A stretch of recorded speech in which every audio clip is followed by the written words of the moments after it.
कक्षा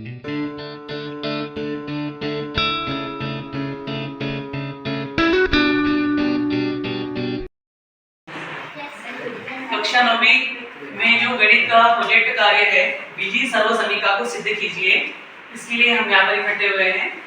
हमारे पास में एक बीजीय सर्वसमीका है a प्लस बी की घातांक 3 यहाँ पर इक्वल टू a की घातांक 3 plus 3 a square into B plus 3 into a into B का स्क्वायर प्लस के बी की घातांक 3। इसको हमको सिद्ध करना है कि NHS बराबर RHS कैसे होता है। इसको सिद्ध करने के लिए हमने क्या किया है, यहाँ पर हमने सबसे पहले लिखा है दिया है। हम क्या करेंगे, इसको पहले थ्योरेटिकल बोर्ड पे समझा देंगे, उसके बाद आपको प्रायोगिक रूप से कैसे एक्सप्लेन होता है, दोनों पक्ष कैसे बराबर होते हैं वो आपको समझाने का प्रयास करेंगे। जैसे सबसे पहले a प्लस b की घातांक 3 इक्वल टू यहाँ पर a की घातांक 3 plus 3a square into b plus 3a into b का स्क्वायर प्लस b की घातांक 3। इसके लिए हमने सबसे पहले क्या किया है कि a बराबर यहाँ पर 4 ले लिया। जब a बराबर हम 4 लेंगे और b बराबर हमने 1 ले लिया, इसके लिए हम प्रथम चरण में हम क्या करेंगे कि a की घातांक 3 मतलब 4 की घातांक 3 हो जाएगा। तो 4 की घातांक 3 का मतलब होता है 4 गुणे 4 गुणे 4 4 64 हो जाएगा। इसी प्रकार जो दूसरी स्टेप हमारे पास में है 3 into a square into b, इसको हल करने के लिए हमने क्या किया 3 इंटू b, a का मान कितना है हमारे पास 4a 4 का स्क्वायर गुणे 1। जब इसको हम हल करेंगे तो हमारे पास में क्या आ जाएगा यहाँ पर 48 हो जाएगा, मतलब 16 इंटू 3। उसके बाद जो तीसरे स्टेप हमारे पास में है a इंटू बी का स्क्वायर, जब इसको हम इक्वल करके हल करेंगे तो हमारे पास में यहाँ पर 12 आ जाएगा। और जो चौथी स्टेप रहेगी b की घातांक 3 बराबर हमारे पास में जो है 1 होता है।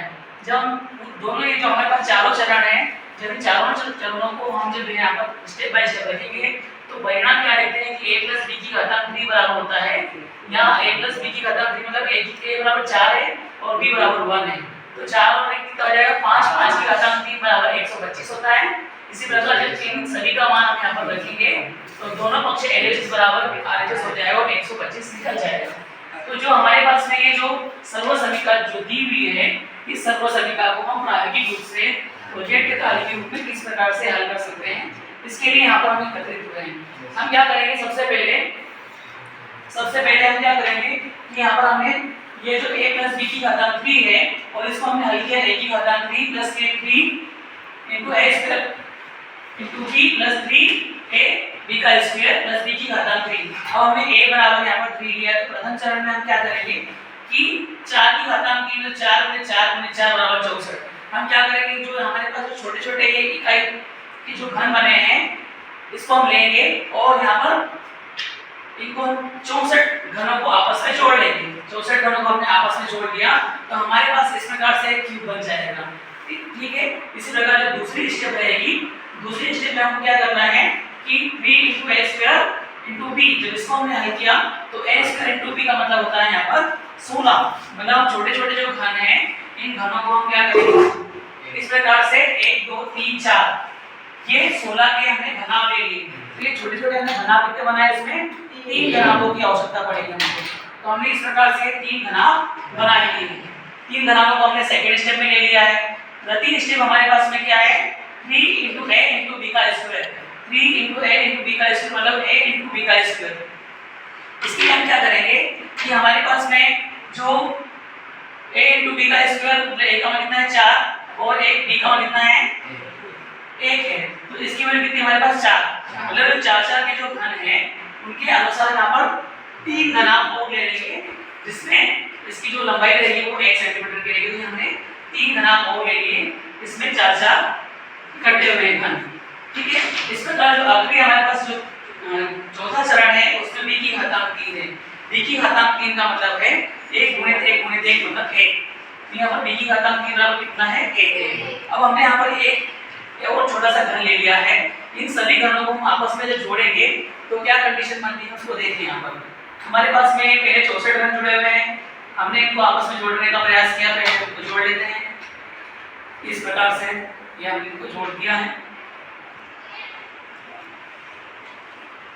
फिर अगली स्टेप में फिर इसको हमने जोड़ दिया आपस में।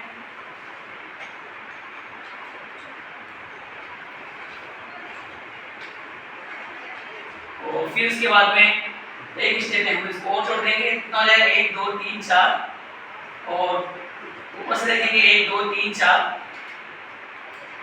इस प्रकार से इसको हमने आपस में जोड़ दिया और ये जो छोटे छोटे हमारे पास जो नाम है इनको भी हमने जोड़ने का प्रयास किया। इस प्रकार से जोड़ देंगे इसको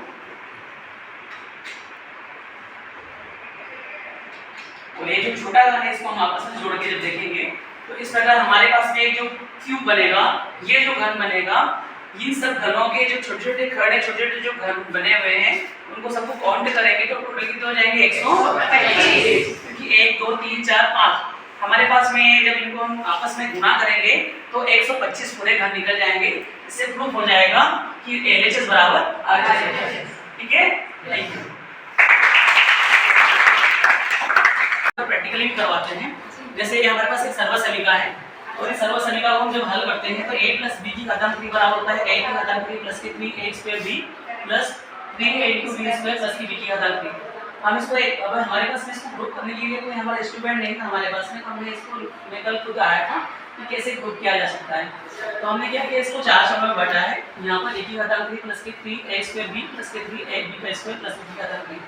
तो हमने a बराबर 4 मान लिया है, b बराबर 1 ले लिया है। तो हम जब a बराबर 3 लेंगे तो हमने क्या किया, यहाँ पर 4 की घातांक 3 हो जाएगा तो 64 हो जाएगा। तो ये छोटे छोटे जो घन है हमारे पास जो एक ही इकाई के हैं तो हमने आपस में इंक्लूड करके जोड़ लिया है। ये छोटे घन 64 हो गए हैं। तो 64 तो पहले चरण हो जाएगा, a की घातांक 3 बराबर 64 हो गया है।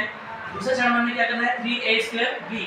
तो यहाँ पर इसके लिए हमने क्या किया, a की घातांक 2 मतलब 4 की घातांक 2 और b की घातांक b × 1 यहाँ पर 1 हो गया तो 16 हो गया। तो हम क्या करेंगे 16 हमने छोटे छोटे से ये जो क्यूब है इनको ले लिया आपस में और ये कितने भाग होना चाहिए, 3 भाग होना चाहिए। तो हमने 3 भाग ये इंक्लूड कर लिया सेकंड चरण में, 16 48 हो जाएगा। इसके बाद तीसरा जो चरण हमारे पास में है 3a × b की घातांक 3। तो है b की वैल्यू कितनी 3 और b की वैल्यू कितनी, a की वैल्यू 4 है, b की वैल्यू 3 हो गई। तो इनको गुणा करें तो 4 3 12 हो जाएगा। तो हमने क्या किया, यहाँ पर जो 4 है वो हमने ले लिए 3, मतलब जो सिंपल जो 4 भाग हो रहे हैं इसको हमने इसके 3 पार्ट्स ले लिए, ये इस प्रकार से। अब आखिरी बचा है a की घातांक b की घातांक 3 जिसकी वैल्यू कितनी 1। जब इसको आपस में 3 बार गुणा करेंगे तो ये हमारे पास 1 हो रहा है। अब हमने छोटा सा एक इकाई का एक क्यूब और ले लिया है। अब ये सब क्यूब को हमने ले लिया और आपस में जोड़ेंगे हम, तो जोड़ लेंगे करेंगे।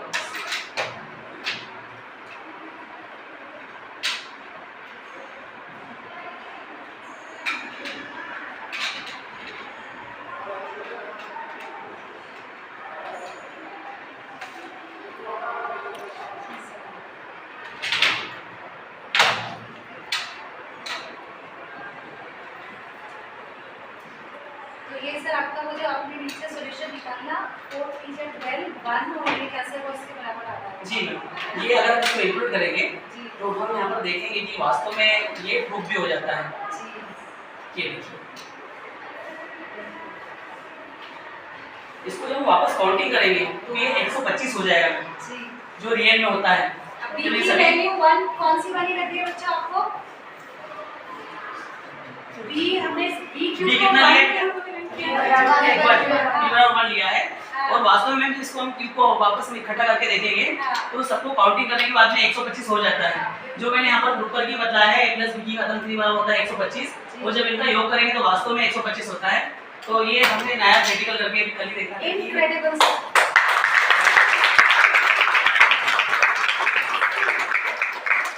ऐसे मैथ्स से हमें पढ़ाई गई होती तो बच्चों आप लोग तो बहुत ज्यादा लगी है, इतने टैलेंटेड टीचर है ना, नेक्स्ट पे लगा रखा है।